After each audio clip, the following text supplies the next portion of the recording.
This morning you woke up and the sun was there. You did not check. You did not wonder. You simply assumed it and moved on with your day. You have done this every morning of your life.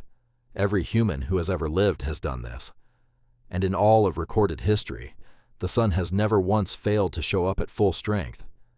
But here is what nobody tells you. The difference between the world you live in right now and a world descending into global famine is not the sun disappearing. It is the sun dimming. By 10%. That is the entire margin.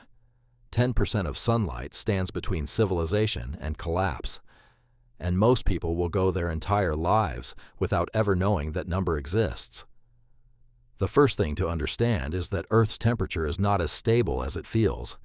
The planet's average surface temperature is approximately 15 degrees Celsius.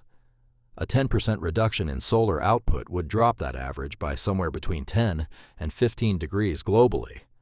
That does not sound catastrophic until you realize that the last ice age, the one that buried half of North America under a kilometer of ice, was caused by an average global temperature drop of just 5 degrees. We are talking about twice that, happening not over thousands of years, but within decades. We actually have a preview of what this looks like. In 1815, the volcano Mount Tambora erupted in Indonesia. It was the largest volcanic eruption in recorded human history. The ash and sulfur it ejected into the atmosphere blocked enough sunlight to drop global temperatures by just 1 degree Celsius. The following year, 1816, became known as the year without a summer. Snow fell in New England in June. Crops failed across Europe and North America. Famine killed tens of thousands of people. Livestock died. Food riots broke out across multiple countries. All of that from 1 degree. Now multiply it by 10 to 15. Within the first year of a 10% solar dimming, agriculture would begin collapsing. Plants are solar-powered machines. They convert sunlight into energy through photosynthesis, and everything that eats plants, which is ultimately everything, depends on that process working at full capacity. A 10% reduction in solar energy means a 10% reduction in photosynthetic output at minimum. Combined with the temperature drop, growing seasons would shorten dramatically. Tropical regions would cool. Temperate regions would become borderline unlivable for agriculture.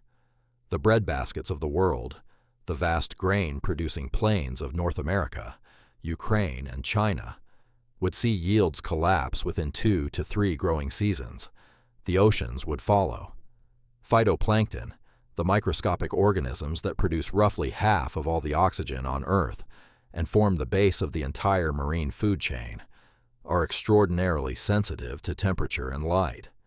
A significant drop in both would trigger a phytoplankton collapse, and when the base of the marine food chain collapses, everything above it collapses with it. Fish populations would crash. The billions of people who depend on the ocean as their primary protein source would have nowhere to turn. But here is what surprises people. Not everything would die. Life on Earth has survived far worse than a 10% solar dimming. The deep ocean, which runs entirely on chemical energy rather than sunlight, would be almost unaffected. Certain cold-adapted species would expand their range dramatically as the planet cooled. Mosses, lichens, and certain hardy plants would push into territories previously too warm for them. Life would not end. It would reorganize, brutally and at enormous cost, but it would reorganize. The real question is whether human civilization would survive the reorganization. And the honest answer is that the civilization we have now, the one built on global agriculture, interconnected supply chains, and the assumption of stable seasons, would not survive intact. What might survive is something smaller, harder, and concentrated around whatever regions remained warm enough to grow food. Equatorial areas would become the new centers of human habitation. The great cities of the Northern Hemisphere would empty. Everything described above, every crop, every fish, every city, every civilization, every meal you have ever eaten, runs on a star. Not metaphorically. Literally. The sun is not a backdrop to life on Earth. It is the engine of it. Every calorie you have ever consumed began as sunlight. The bread, the meat, the vegetables, the coffee you had this morning, all of it is stored sunlight. You are, in the most literal sense, a creature made of converted starlight. And the sun is at 100% right now. This morning when you woke up, it was there. It will be there tomorrow. It has been there every single day of your life and every single day of every human life that has ever been lived. We built entire civilizations on the assumption of its constancy, and we never once had to ask for it. It was simply given. Right now, outside your window, the sun is doing the one thing that makes everything else possible, and you have probably already stopped thinking about it. That is how reliable it is. That is how extraordinary that reliability actually is.